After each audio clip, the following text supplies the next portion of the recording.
এখন একটা আন্দোলনের সর্বশেষ পদক্ষেপই কিন্তু এটাই থাকে যে অনশন, এরপরে আর তো কোনো পদক্ষেপ কি থাকে। এখন এরপরে জনদুর্ভোগ সৃষ্টি কে করতেছে? আমরা সাধারণ, আমরা অনার্সে লেখাপড়া করি, আমরা বুঝি যে জনসাধারণের দুর্ভোগ সৃষ্টি করে এটা কতটা হচ্ছে খারাপ জিনিস, মানুষের চোখে আমরা খারাপ হয়ে যাচ্ছি, কিন্তু আমরা তো চাচ্ছি না কেউই যে জনদুর্ভোগ সৃষ্টি করতে। তো সরকার যদি আমাদের দাবিটা মেনে নিত তাহলেই না আমরা এই রাজপথ ছেড়ে দিতাম, রাস্তা থেকে পড়ার টেবিলে ফিরে যেতাম। এই দেখেন 29 তারিখে যখন আন্দোলন শুরু হলো, অনশন শুরু হলো, তখন মন্ত্রণালয় থেকে লোক আসলো, লোক এসে বললো যে আপনাদের দাবি যৌক্তিক। কিন্তু গতকাল শিক্ষা উপদেষ্টা উনি বললেন যে তিতুমির কলেজকে বিশেষভাবে দেখার কোনো সুযোগ নেই। তার এই যে রাষ্ট্রে যে একটা দ্বিচারিতা আমাদেরকে নিয়ে কি তালবাহানা শুরু করছে, তারা আসলে কি চায়? একজন আসুক, এসে এখানে কথা, কোনো উপদেষ্টা আসুক, এসে কথা বলুক, কেউ তো কথা বলছে না কেন?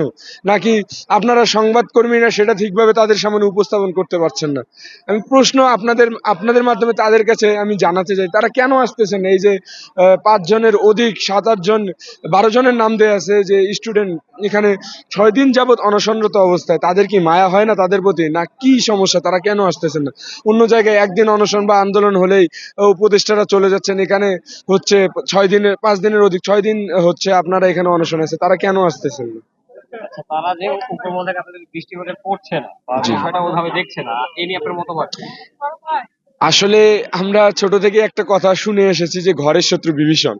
ঠিক আছে, তো আমাদের কলেজ প্রশাসনকে ঠিক আমার এমন লাগতেছে যে তারা আমাদের স্টুডেন্ট এখানে পড়ে মরতেছে, অথচ তারা এই যে হসপিটালে নিবে, গাড়িতে করে দিবে, আবার মন্ত্রণালয়কে জানাবে এখানে তো আমার স্টুডেন্ট ঠিক আছে, আপনারা থাকুন। মূলত এই একটা কারণেই হয়তো বা উপদেষ্টারা বা বর্তমান যে সরকার আছে তারা ঠিকভাবে আমাদেরকে দেখতেছে না। আচ্ছা, আপনাদের এই শাটডাউনে জনদুর্ভোগ এড়ানোর জন্য কি আপনাদের কোনো পদক্ষেপ আছে? আপনারা দেখেন এখানে আপনারা আছেন 5-6 দিন থেকে, আমরা কোনো প্রকার অ্যাম্বুলেন্স, রুগী যারা বলতেছে যে আমাদের গাড়িতে রুগী আছে বা অসুস্থ কেউ হসপিটাল আছে আমাদেরকে যেতে হবে, আমরা কাউকে আটকাইনি, সবাইকে ছেড়ে দিয়েছি, প্রত্যেকটা অ্যাম্বুলেন্সকে। এবং যখন মহাখালী বলেন, গুলশান বলেন, সব জায়গায় অ্যাম্বুলেন্স প্লাস ইমার্জেন্সি যে গাড়িগুলা সবগুলোই ছেড়ে দেওয়া হয়েছে।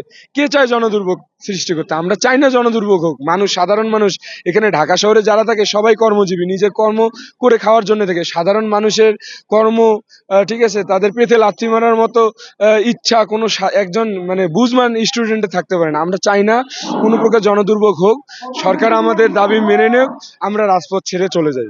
আজকে আজকে যে কর্মসূচি দেওয়া ছিল 11টায়, কিন্তু জি, বাস্তবায়ন অবরোধের যে কর্মসূচিগুলো, যে ঢাকা নোয়াখালী, আমতলী এবং লিংক রোড যে কর্মসূচি, অ্যাকচুয়ালি এই কর্মসূচিটা আপনারা কখন শুরু করবেন? এখন তো 11টা 20 সময় হয়ে গেছে, দুপুর হয়ে গেছে। এই আমরা বিষয় সম্বন্ধে যদি আমাদের কিছু জানান।